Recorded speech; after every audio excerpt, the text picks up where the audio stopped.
શાશ્વતી હોળીની આરાધનાનો આજે 8મો દિવસ. આજે ચારિત્ર પદની ઉપાસના. ચોથા પંચસૂત્રમાં પૂજ્યપાદ હરિભદ્ર સ્વરી મહારાજ સાહેબે બે પ્યારા શબ્દો આપ્યા, અભિવ્રજ્યા પ્રવ્રજ્યા. પહેલા અભિવ્રજ્યા, પછી પ્રવ્રજ્યા. અભિવ્રજ્યા પરમાત્માનું એક પરમ સંમોહન. તમે એ પ્રભુ વિના એક ક્ષણ રહી ન શકો. એ પરમ સંમોહન પ્રભુનું અનુભવાય. પછી પ્રવ્રજ્યા, પ્રભુના માર્ગ પર દોડવા. મેઘ કુમાર પહેલી જ વાર પ્રભુના સમો શરણમાં ગયા. પહેલી વાર પ્રભુનું દર્શન થયું. પહેલી વાર પ્રભુની વાણીને પીધી. એટલો તો ક્લીન બોલ્ડ થઈ ગયા. એ જ વખતે હૃદયમાં નક્કી થઈ ગયું કે આ શ્રી ચરણો વિના એક ક્ષણ રહેવું હવે શક્ય નથી. ઘરે આવીને માને કહી દીધું, માં, પ્રભુનું સંમોહન પૂરા અસ્તિત્વ પર એવું લાગી ગયું છે કે એ પ્રભુ વિના એક ક્ષણ હું રહી શકું એમ નથી. અને મેઘકુમાર પ્રવ્રજ્યાના પથ પર આવ્યા. પ્રભુના આગલા પથ પર એ દોડ્યા. કેવું દોડ્યા? એમણે પ્રભુને કહ્યું, પ્રભુ, આંખ સંયમની સાધના માટે જરૂરી છે, એટલે એક આંખમાં કઈક તકલીફ થાય તો એની ચિકિત્સાની મને છૂટ આપો. બાકી શરીરના કોઈ પણ અંગમાં કોઈ પણ વ્યાધિ આવે, કોઈ પણ તકલીફ આવે, ચિકિત્સા મારે નહીં કરવાની. એની સામે મારે જોવાનું પણ. પહેલા અભિવ્રજ્યા, પછી પ્રવ્રજ્યા. એક વાર પરમાત્માનું પરમ સંમોહન લાગી ગયું, પછી પ્રભુના પથ પર દોડવું એ બહુ સરળ બાબત છે. અને પ્રવ્રજ્યા મળ્યા પછી તો જલસો. પ્રવ્રજ્યા મળ્યા પછી સદગુરુ તમને સાધના આપે. તમે એ સાધનાને ઘૂંટો અને એ સાધનાને આત્મસાત કરો. પહેલા સદગુરુદેવ તમને સાધના આપશે. એ સાધના વ્યવહાર અને નિશ્ચયના મિશ્રણ વાળી હશે. દેવચંદ્રજી મહારાજ સાહેબે એક મજાની સાધના આપી. આપણે આજે દેવચંદ્રજી મહારાજ સાહેબ પાસેથી એ સાધનાને મેળવવી છે, એ સાધનાને ઘૂંટવી છે અને એ સાધનાને આત્મસાત કરવી છે. બહુ જ પ્યારી સાધના દેવચંદ્રજી મહારાજ સાહેબ આપે છે. જે રમ્યા શુદ્ધ સ્વરૂપ રમણે દેહ નિર્મમ નિર્મદા.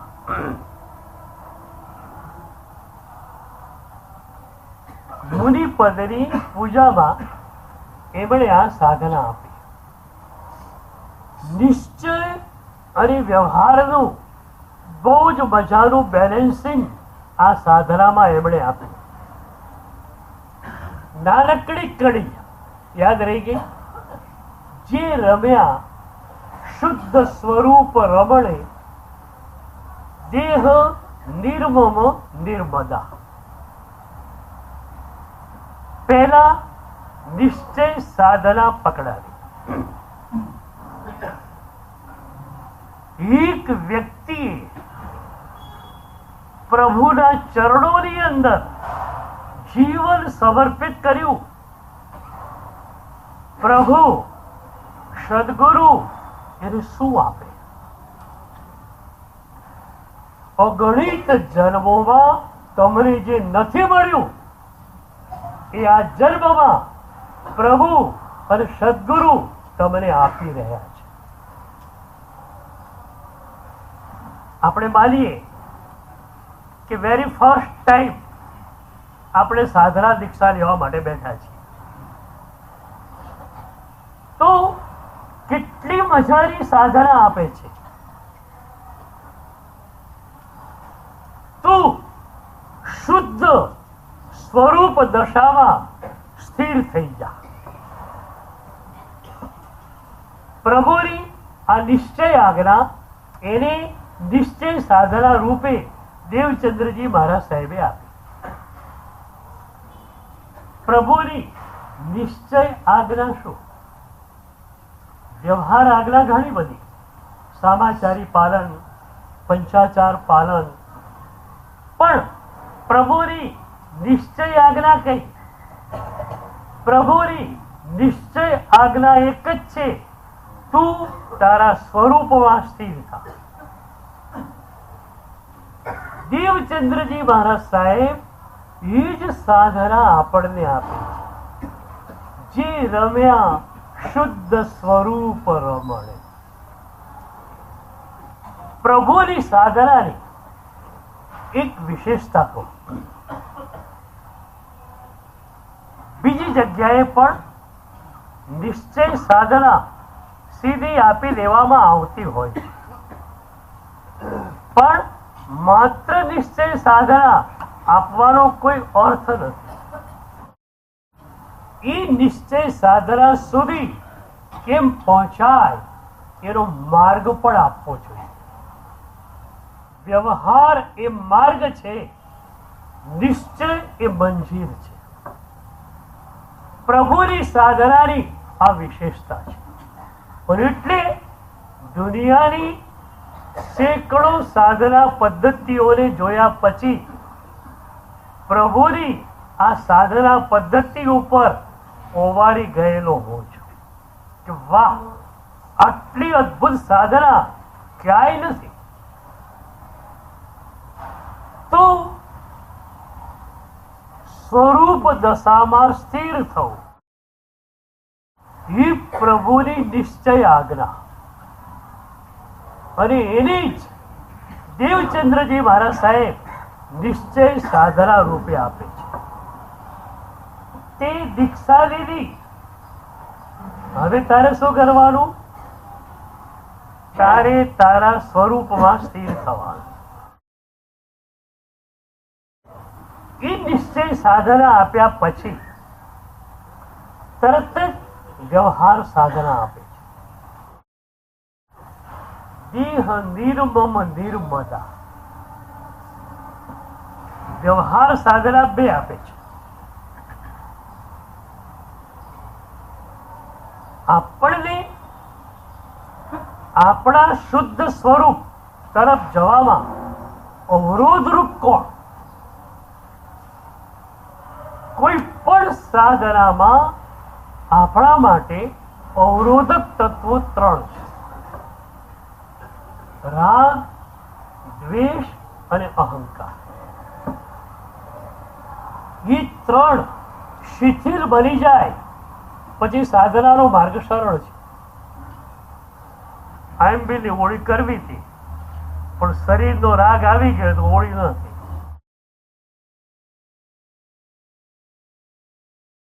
રાગ આવે, દ્વેષ આવે અને અહંકાર આવે, તમારી સાધના ખોળંગાઈ જવાની. અને એમાં પણ અહંકાર તો મુખ્ય અવરોધક છે. હું એટલે શરીર. તમે અહંકારના લયમાં હો ત્યારે હું તરીકે કોને પકડું? શરીરને પકડું. શરીર એટલે હું. હવે ભાઈ, શરીર એટલે તું છે, તો તું સાધના શરૂ જ સી રીતે કરી શકીશ? પહેલા મેં કહેલું, મારો આત્મા વાસ્તવિક રૂપે નિર્મળ છે, સત્તા રૂપે નિર્મળ છે, પણ અત્યારે કર્મોથી ઘેરાઈ ગયેલી છે. ઈ મારી સ્વરૂપ દશાને મારે નિર્મળ બનાવવી છે. પણ હું એટલે શરીર હોય અને હું એટલે આત્મા હોય જ નહીં, તો સાધના શરૂ જ ક્યાંથી થવાની? એટલે રાગ અને દ્વેષને શિથિલ બનાવવા છે, અહંકારને શિથિલ બનાવવો છે. શું મજાની વ્યવહાર સાધના છે! તો રાગ અને દ્વેષને શિથિલ બનાવવા માટે પહેલી સાધના આપી દેહ નિર્મમ. બોડી અટેચમેન્ટ છૂટી જવું જોઈએ. રાગ પદાર્થો ઉપર છે, વ્યક્તિઓ ઉપર છે, પણ સૌથી વધારે રાગ શરીર ઉપર છે. શરીર પરનો રાગ શિથિલ બની ગયો તો ઈ અવરોધ દૂર થયો. ભલે દ્વેષ જે છે ને એ તો બાય પ્રોડક્ટ છે.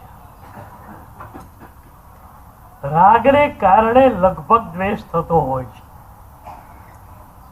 એક વસ્તુ તમને ગમે છે, કોઈએ એને લઈ લીધી, તમને એ વ્યક્તિ ઉપર ગુસ્સો આવ્યો. ગુસ્સો કેમ આવ્યો? રાગને કારણે. તો બોડી અટેચમેન્ટ ખરે એટલે રાગ શિથિલ બને, દ્વેષ શિથિલ બને. અને બીજી સાધના આપે છે નિર્મદા. અહંકારથી પર બની જાઓ. હું એટલે શરીર નહીં, હું એટલે મન નહીં, હું એટલે નામ નહીં, હું આ બધાથી પર નિર્મળ આત્મ સ્વરૂપ છું. કેટલી મજાની સાધના આપવામાં આવી. આ સાધનાને તમારે ઘૂંટવાની. અને એ સાધનાને તમે ઘૂંટો, એ સાધના આત્મસાત થઈ જાય પછી તમારો ઉપયોગ સતત તમારા નિર્મળ સ્વરૂપમાં હશે. એક મજાની ઘટના સદીઓ પહેલાની છે. બહુ જ જ્ઞાની આચાર્ય ભગવંત ધર્મ ઘોષ સુરી મહારાજા, પરમ જ્ઞાની,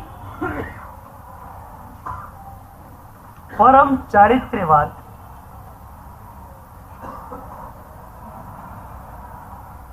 સેંકડો એમના શિષ્યો, એ બધા જ શિષ્યોની સારણા વારણા કરવાની અને છતાં પોતાની ભીતર સ્થિર રહેવાનું. પદ્મ વિજય મહારાજ સાહેબે નૌપત પૂજામાં આ એક સાધના આપી છે. આચાર્ય ભગવંતો, ઉપાધ્યાય ભગવંતો સ્વમાં સ્થિર હોય છે. બહુ પ્યારી કડી આપી. સારણાધિક ગચ્છ માહી કરતા પણ રમતા નિજ ઘર હો. એક શિષ્યને યાદ કરાવ્યું, બેટા તારો સ્વાધ્યાય થઈ ગયો. બીજાને કોઈ વસ્તુની ના પાડી કે બેટા તારે આ કરવાનું નથી. ત્રીજાને કહ્યું, કેમ તારે તને ના પાડી દે, આજે કેમ કર્યું? તે સહેજ ઠપકાના લયમાં બે શબ્દો આપે છે.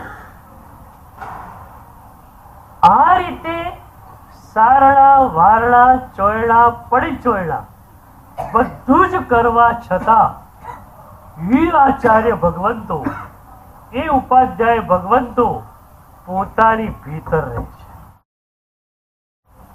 તમારા માટે આ મજાનું સૂત્ર નથી? તમારા દીકરાઓ છે, દીકરીઓ છે, એના સંસ્કારોની કાળજી તમે રાખો. તમે પ્રેમથી એને સૂચના આપો. માને તો ઠીક, ન માને તો પણ તમારી સમાધિ તૂટવી ન જોઈએ. સેંકડો શિષ્યો છે, એ બધાનું યોગક્ષેમ થઈ રહ્યું છે, અને છતાં આચાર્ય ભગવંત પોતાની ભીતર છે. એક વાર છે ને, અંદરનો રસ માણી લો. તમે બહાર જશો નહીં એમ નહીં કહું, બહાર જઈ શકશો નહીં. ભીતરનો રસ માણ્યો, બહારની દુનિયા છૂટી ગઈ. પણ એટલે જ વારંવાર આ રસની વાત કરું છું. મેં માણ્યો છે, મજા આવી ગઈ છે. તમે ન માણો તો ચાલે ખરું?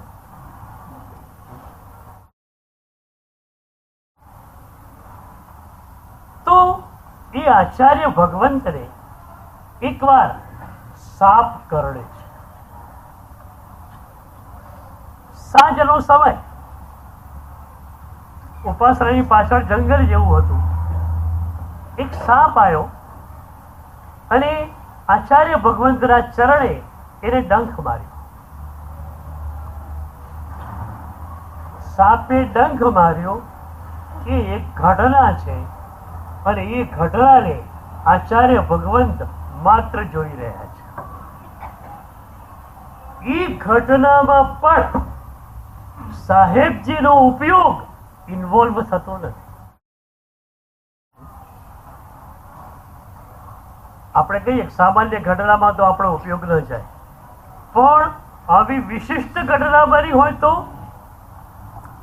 પણ જ્યારે ઉપયોગ સ્વમાં સ્થિર થઈ ગયો, ત્યારે આટલી મોટી કહેવાતી ઘટના એ પણ માત્ર ઘટના છે, એથી વિશેષ કાંઈ નહીં.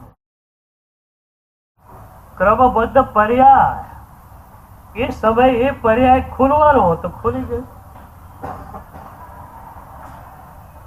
આચાર્ય ભગવંતની દૃષ્ટિ આ છે કે સાપ કરડી ગયો, એક ઘટના ઘટી ગઈ, એક પર્યાય ખુલી ગયો. અનંત જ્ઞાની ભગવંતોએ આ પર્યાયને આ સમયે ખુલતો જોયેલો હતો, તો એ સમયે પર્યાય ખુલી ગયો. આથી વધુ એમની દૃષ્ટિ આગળ ક્યાંય જતી નથી. પણ શિષ્યો બેબાકડા બની ગયા. ગુરુદેવને સાપ કરડ્યો, શું કરવું જોઈએ? ઝેરને ઉતારવા માટે શું કરવું જોઈએ? શ્રાવકો આવ્યા, દોડાદોડ શરૂ થઈ ગઈ. બે દૃષ્ટિકોણ આમને સામને છે. આચાર્ય ભગવંતનો દૃષ્ટિકોણ માત્ર ક્રમબદ્ધ પર્યાયનો છે. જે વખતે જે ઘટના ઘડવાની હોય એ ઘડ્યા કરે. ઘટના એ સમય ઘટવાની છે, અને ઘટી પણ ગઈ.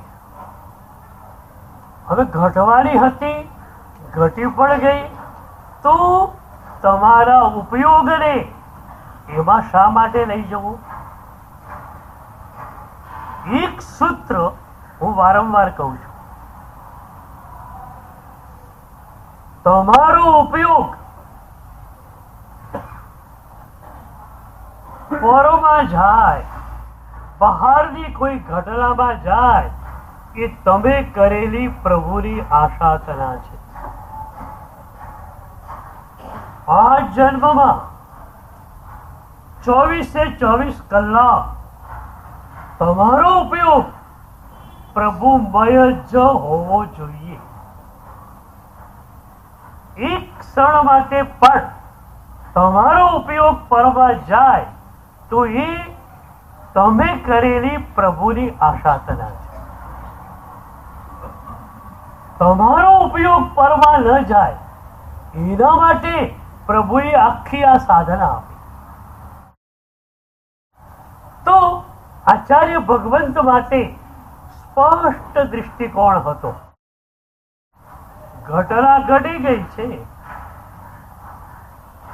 એને સ્વીકારવાની છે, પણ શિષ્યોનો દૃષ્ટિકોણ અલગ છે. શિષ્યો માટે ગુરુદેવનો દેહ પરમ કલ્યાણમય છે.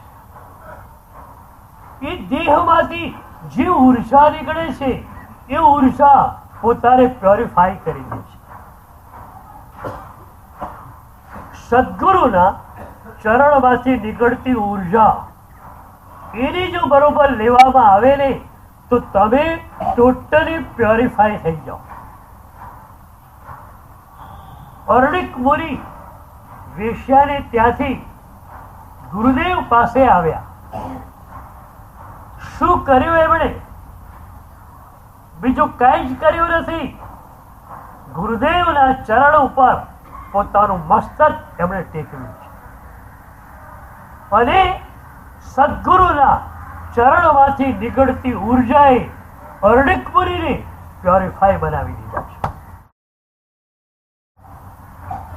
શિષ્યો માટે સદગુરુનું હોવું, સદગુરુના દેહનું હોવું એ પણ મહત્વપૂર્ણ ઘટના છે. જરૂર ગુરુ વિદેહ થાય, ગુરુદેવ કાળધર્મને પામે એ પછી પણ એમની ઉર્જાને લઈ શકાય છે, પણ એના માટે આપણો પ્રયાસ એકદમ સૂક્ષ્મ બનવો જોઈએ.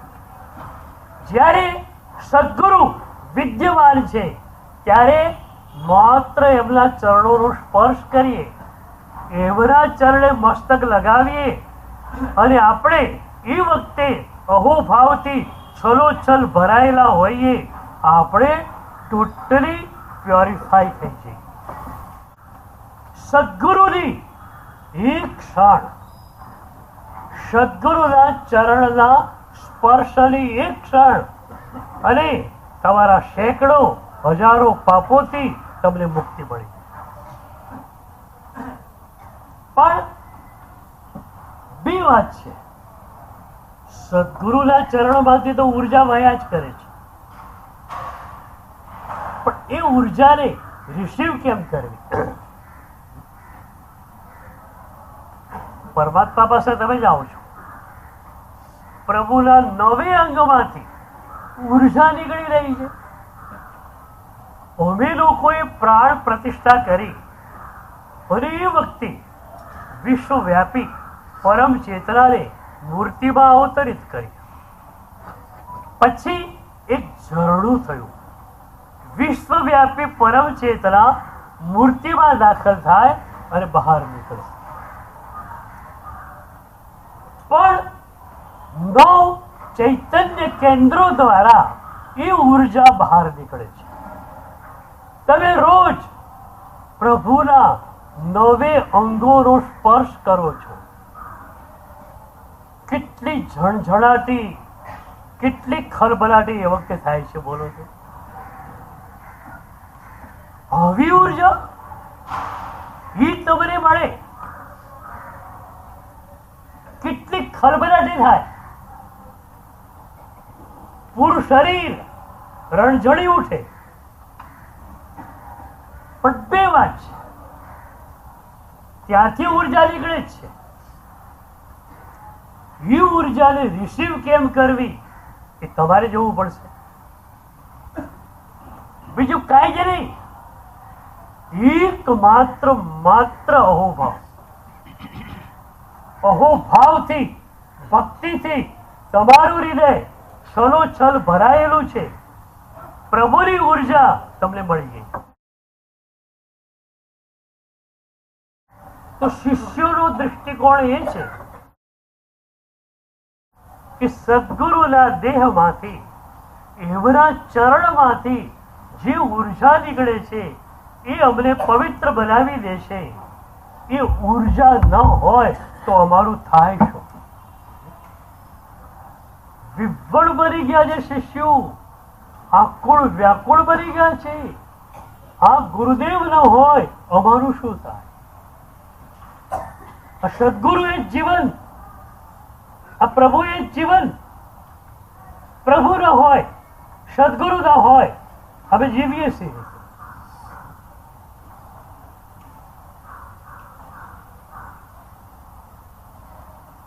તો શિષ્યો ધ્રુસકે ધ્રુસકે રડે છે. જો ઝેર શરીરમાંથી લેવાઈ ગયું તો બરોબર, નહીતર શું થશે? અને ગુરુદેવ ન હોય તો અમારું જીવન કેવું, અમારું સંયમ કેવું? અમારા સંયમી જીવનની એક ક્ષણની ધ્યાન રાખનાર ગુરુદેવ એ ન હોય તો સંયમ કેવું અમારી પાસે?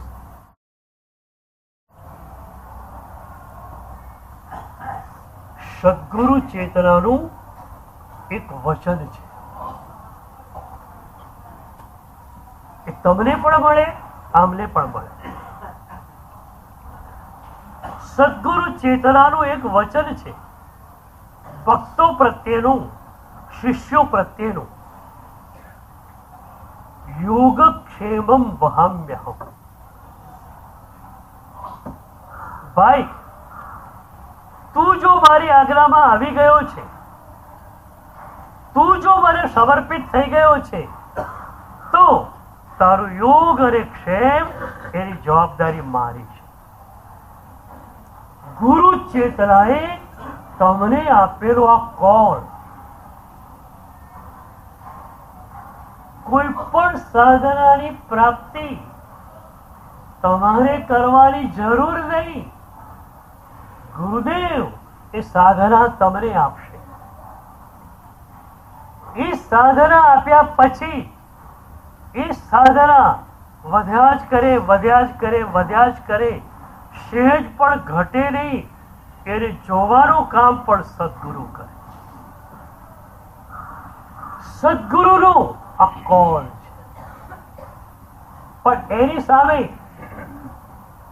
શિષ્યનો, સાધકનો પણ એક કોલ છે. કરીષ્યે વચનમ તવ. ગુરુદેવ, તમારી આજ્ઞા એ જ મારું જીવન. યાદ રાખો, અમારા શિષ્યોને, સાધ્વીજીઓને સીધી આજ્ઞા અમે કરી દઈશું, બેટા આમ કરવાનું જ છે. તમને એવી આજ્ઞા આપીશું જે તમે કરી શકશો. તમને જોઈને, તમારી સંસારની પરિસ્થિતિને જોઈને અમે તમને આજ્ઞા આપીશું. અને એટલે જ તમે સામાયિક પારો, આદેશ માગો, ઈચ્છા કારણ સંદેશ ભગવાન સામાયિક પારું. અમે હા તો ન કહી શકીએ, કારણ હા કહીએ ને તમે સંસારમાં જાઓ, અનુમોદનાનું પાપ અમને લાગે. પણ અમે ના પણ કહેતા નથી. અમને લાગે કે એને જવું જ પડે એમ છે, તો અમે એવી આજ્ઞા નહીં આપીએ. અમે નહીં કહીએ કે નહીં, સામાયિક પારવાનું નથી. ક્યારે પણ કોઈ ગુરુએ તમને કહ્યું ખરું? નહીં, બીજું સામાયિક લઈ લે, પારવાનું નથી. તો તમારો યોગક્ષેમ આટલા પ્રેમથી અમે કરીએ છીએ. તમારી સાંસારિક પરિસ્થિતિને સામે રાખીને તમે જેટલી આરાધના કરી શકો એમ છો, એટલી આરાધનામાં તમને બરોબર જોડવા એ કામ અમારું છે. તો તમારા માટે પણ અમારો આ કોલ છે. યોગક્ષેમમ વહામ્યહમ. યોગ અને ક્ષેમ બેઉ અમારે કરવા છે. તમારે માત્ર સદગુરુને સમર્પિત થઈ જવું છે. આજે આપણે સાધના આપવાની વાત કરી. તમારા તરફ પણ આ વાત છે. તમારી પાસે અભિવ્રજ્યા આવી, પ્રભુની ભક્તિ આવી. હવે તમારે પ્રભુના માર્ગ પર દોડવું છે, શ્રાવકત્વના માર્ગ પર દોડવું છે. તો તમને પણ સાધના હવે આપશું. એ સાધના કેમ ગૂંઠવી એ પણ અમે તમને બતાવશું, અને એ સાધના આત્મસાત કેમ થાય એ પણ અમે કરી આપશું. વચ્ચે એક ઘટના કહું, મુંબઈની જ ઘટના છે. એક યુવાન એક મહારાજ સાહેબને ગોચરી માટે પોતાને ત્યાં લઈ ગયો. એ યુવાનની માં 2-3 વર્ષથી પેરેલાઇસિસમાં હતી, બિલકુલ પથારીમાં. એક પણ અંગ બરોબર વ્યવસ્થિત નહીં, લકવો મારી ગયેલો, જીભ પણ લકવા વાળી, બરોબર બોલી શકાય નહીં. એ યુવાને કહ્યું, સાહેબજી મારી માને માંગલિક સંભળાવો.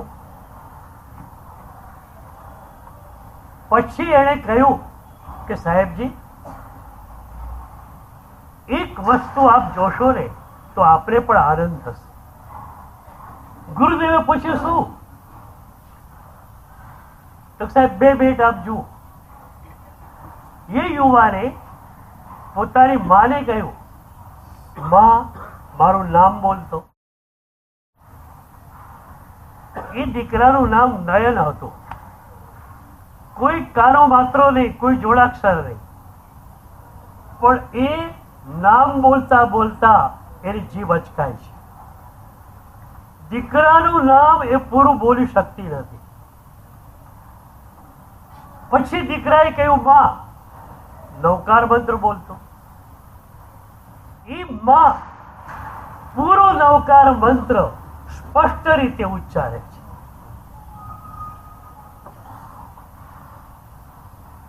ગુરુદેવ પણ આ દૃશ્ય જોઈને ચોંકી ગયા.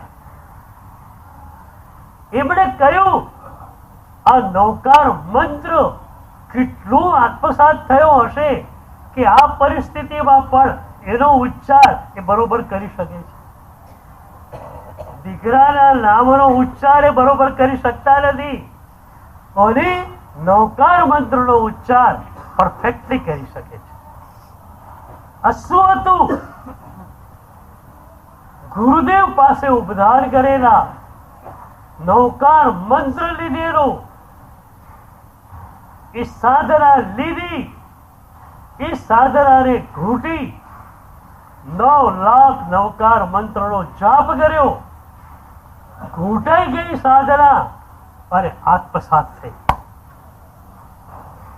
અમારે તમારા ઉપર પણ આ કામ કરવું છે. એક સાધના અમે આપીએ, એ સાધના ઘૂંટાય અને એ સાધના એવી આત્મસાત થાય કે તમે બીજું બધું ભૂલી શકો એ સાધનાને ભૂલી ન શકો. કેવું મજાનું શાસન છે બોલો. એક એક સદગુરુ ચેતના તમારા ઉપર યોગ અને ક્ષેમ કરવા માટે તૈયાર. હવે તમારે નક્કી કરવું છે કે પ્રભુની આ સાધના મળેલી છે, મારા માટેની પ્રોપર સાધના કઈ એ ગુરુદેવ નક્કી કરે. એટલે ગુરુદેવ પાસે આવો, સાહેબજી મને 3 કલાક 4 કલાક મળે છે, એમાં અત્યારે આ સાધના કરું છું, પણ હવે મારે મારી સાધનાને ગુરુદત્ત બનાવવી છે. આપ મને સાધના આપો. એ સાધનાને કેમ ગોઠવી એ બતાવો.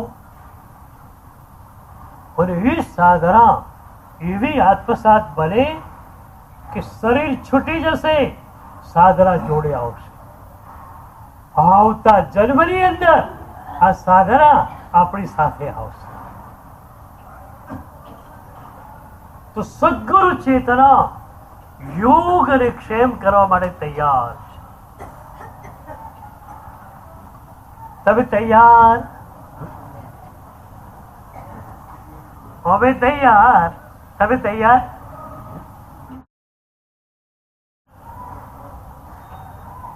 પેલા શિષ્યો ધ્રુસકે ધ્રુસકે રડે છે. ગુરુદેવ ન હોય તો અમારું જીવન કેવું? જીવન એટલે શું? શ્વાસ લેવાય કોઈ જીવન નથી. શરીરનું હોવું એ કોઈ જીવન નથી. સાધકની જીવન માટેની પરિભાષા અલગ છે.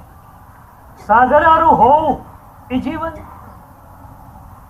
તો ગુરુદેવ ના હોય તો સાધના કેવી? સાધના નહીં તો જીવન કેવું? શિષ્યો ધ્રુસકે ધ્રુસકે રડે છે.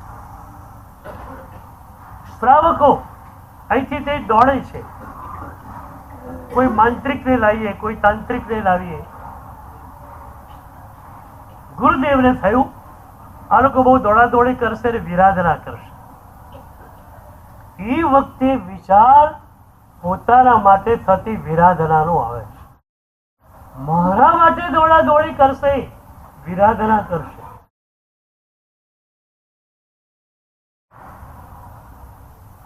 એવા જ્ઞાની હતા કે જ્ઞાનનો ઉપયોગ મૂકે એટલે ભવિષ્યના પર્યાયો બધા જાણી શકે એમ હતા. છતાં અત્યાર સુધી શું થવાનું છે એ જાણવાની એમની ઈચ્છા નો. જે પર્યાય ખોલવાનો હશે ખોલી જશે, જે જવાનો હશે તો જશે. પણ જોયું કે એક બાજુ શિષ્યોની વેદના, બીજી બાજુ શ્રાવકો દ્વારા થતી વિરાધના. હવે જ્ઞાનનો ઉપયોગ મૂક્યો. ત્યારે એમને ખ્યાલ આવ્યો કે પોતાનું આ ઝેર કઈ રીતે દૂર થવાનું છે. ધ્યાનથી જોયા પછી અગ્રણી શ્રાવકોને સાહેબે બોલાવ્યા. એટલા જ સ્વસ્થ છે હો, ઝેર ફેલાઈ રહ્યું છે. સાપ કરડ્યો ન હોય ને, ખાલી આમ ફૂફાડો સંભળાયો હોય ને તો માણસ ગભરાઈ જાય, સારું શું થયું હશે. સાપ કરડ્યો છે. જે ઘટના ઘટી એ ઘટી, અને ઘટવાની છે એને ઘટવા દો. હવે આવી વ્યક્તિને કોણ પીડિત કરી શકે? બોલ, પરમ આનંદમાં જોઈ. તો સાહેબજીએ અગ્રણી શ્રાવકોને કહ્યું, તમે દોડાદોડ નહીં કરો, વિરાધના નહીં કરો મારા માટે. કાલે સવારે નગરના પૂર્વ દિશાના દરવાજે તમે ઉભા રહેજો. એક કઠિયારણ આવશે આવા રૂપ રંગની, આટલા વાગે. એ જંગલમાંથી લાકડાનો ભારો લઈને આવશે. એનો લાકડાનો ભારો ઈંધોળી સાથે લઈ લેજો તમે. એની ઈંધોળી સામાન્ય ઈંધોળી નથી, પણ જંગલની અંદર એક વિષહર વલ્લી થાય છે. એવી વેલણી કે જેનો સેજ રસ ડંખના સ્થાને લગાડીએ તો ઝેર ચૂસાઈ જાય. એવી વિષહર વેલણી જે છે એની એને ઈંડોળી બનાવી છે. તો તમે લાકડાની ભારી ઈંડોળી સાથે ખરીદી લેજો અને એ વેલણી સેજ ઘસી એનો રસ મારી પગે ચોપડવામાં આવશે એટલે ઝેર નીકળી જશે. શ્રાવકો નિશ્ચિત રીતે સૂઈ ગયા કે સવારે જ વાત. સવારે એ રીતે ગયા, કઠિયારણ આવી, ભારો લઈ લીધો, ઈંડોળી પણ લઈ લીધી અને વિષહર વલ્લી સે જ્યારે ઘૂંટી રસ કાઢ્યો અને રસ ગુરુદેવના પગે લગાડ્યો. ઝેર ચૂસાઈ ગયું. ગુરુદેવનું શરીર સ્વસ્થ. ગુરુદેવ તો સ્વસ્થ જ હતા, શરીર પણ સ્વસ્થ બની ગયું. હવે વિચાર કરો, આટલા મોટા જ્ઞાની ગુરુ હતા જે સેંકડો શિષ્યોનો યોગ અને ક્ષેમ કરનારા હતા. એમના શરીરના દર્દ માટે વિરાધના કેટલી થઈ? વનસ્પતિ ઘેરી વિરાધના થઈ.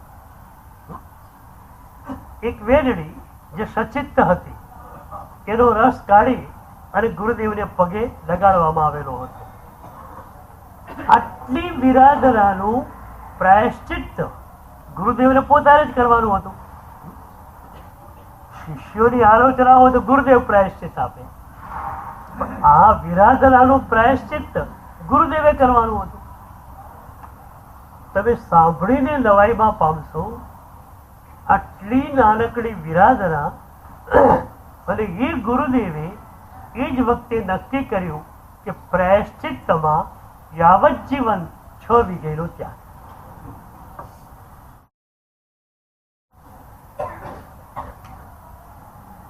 તો આવા સદગુરુઓ હતા જેમણે પ્રભુ પાસેથી, સદગુરુ પાસેથી સાધના મેળવેલી, ઘૂંટેલી, આત્મસાત કરેલી. અને એ આત્મસાત સાધના જેમણે કરેલી છે એવા ગુરુઓ પાસેથી આપણને સાધના મળે છે. કેટલા બળભાગી છીએ આપણે. તો પ્રવ્રજ્યા પછી સાધના સદગુરુદેવ દ્વારા મળે એને તમે ઘૂંટો અને એને તમે આત્મસાત કરો. તમારે પણ એ જ કામ કરવાનું છે. એક વિશેષ સાધના લેવાની છે. ભલે ગુરુદેવ એક નૌકારવાળી ગણવાની તમને સાધના આપે, પણ એ સાધના તમારા માટે એક વિશિષ્ટ સાધના બની જાય છે. કારણ ગુરુદેવે તમને આપેલી છે. એ સાધના ગુરુદેવ આપે, તમે એને સ્વીકારો, એ સાધનાને બરોબર ઘૂંટો, એને તમે આત્મસાત કરો તો તમારું જીવન સાધનામય બની